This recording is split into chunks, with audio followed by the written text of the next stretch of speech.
Bonjour. Voilà.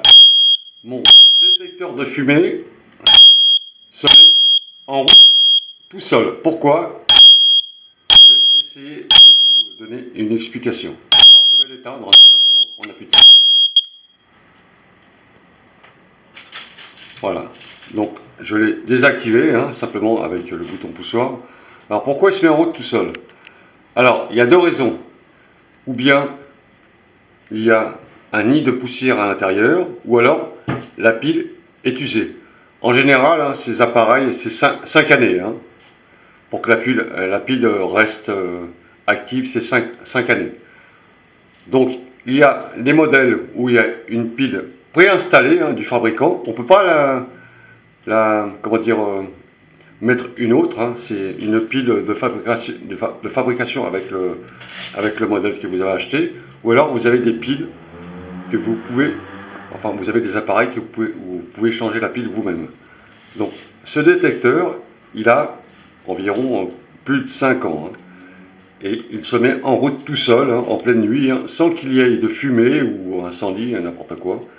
Donc, il faut le changer. Donc, pour changer, c'est très simple. C'est des appareils qu'il faut carrément désactiver.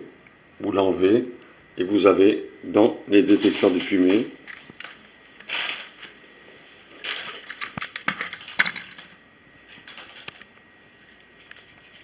vous avez à l'intérieur une pile, donc vous le mettez sur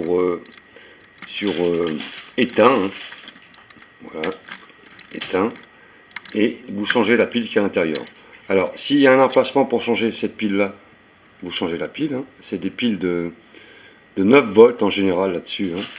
Si vous ne pouvez pas changer la pile parce que le modèle, il est conçu avec une pile intégrée à l'intérieur qui dure 5 années, 6 années maximum, il faut racheter un appareil comme ça. Vous n'avez pas le choix. Donc, quand vous achetez ce genre d'appareil, essayez de trouver un appareil avec des piles rechargeables. Comme ça, vous n'avez pas besoin de racheter ce petit appareil qui coûte entre 10 et 20 euros quand même. Voilà. C'est tout simplement le problème. Sinon, si vraiment votre appareil il a moins de 5 ans, vous lui mettez un coup d'aspirateur sur les emplacements, vous aspirez la poussière à l'intérieur avec un petit aspirateur à bec comme ça. Je vous montre ça. Et vous aspirez la poussière à cet endroit.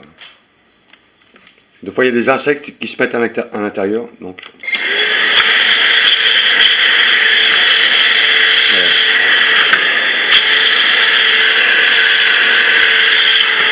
Vous aspirez à l'intérieur la poussière. Car la poussière peut créer des défauts. D'ailleurs, le constructeur, sur la notice, il le met bien sur les notices. Poussière ou insectes aussi.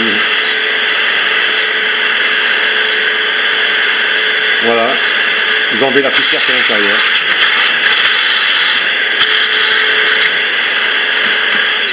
Alors vous secouez un petit peu, vous tapez un peu dessus, vous secouez pour que la poussière elle se décolle. C'est normal. 5 ans au plafond, on n'y fait pas attention, mais si vous êtes dans un endroit très poussiéreux, la poussière peut entraîner un dysfonctionnement de la petite carte électronique qui est à l'intérieur. Donc vous aspirez tout ça, tout simplement. Ou alors, vous vérifiez la date. Toujours, vous avez une date qui est inscrite sur votre appareil. La date de pose ou de fabrication. Alors pour celui-là, il est de 2015. Vous voyez, 2015, on est en 2021, en juillet 2021, il a dépassé sa date, donc il va falloir que je rachète un appareil, car moi je ne peux pas changer la pile, il n'y a pas de pile changeable dessus, c'est une pile qui est intégrée à l'intérieur, on ne peut pas la dessouder, en remettre une autre, en plus ce sont des piles de fabricants, on ne peut pas les reproduire. Voilà pour le déclenchement de la sonnerie qui se fait sans fumée, sans incendie, toute seule, en pleine nuit. Ça peut être très désagréable, donc pensez à voir la date, car quand ça se met en route tout seul, c'est que la pile n'est plus, n'a plus assez de volts pour pouvoir fonctionner normalement sur l'appareil. C'est un peu comme les piles de voiture. Donc quand il n'y a plus assez de voltage, ça ne marche plus. Il faut vraiment le voltage à l'intérieur. Voilà pour cette petite vidéo qui vous explique pourquoi les appareils de détection incendie se mettent en route tout seul, simplement parce que la pile est plus chargée, ou alors vous avez un nid de poussière à l'intérieur qui empêche vraiment le fonctionnement correct de votre carte qui est à l'intérieur. Au revoir à tous.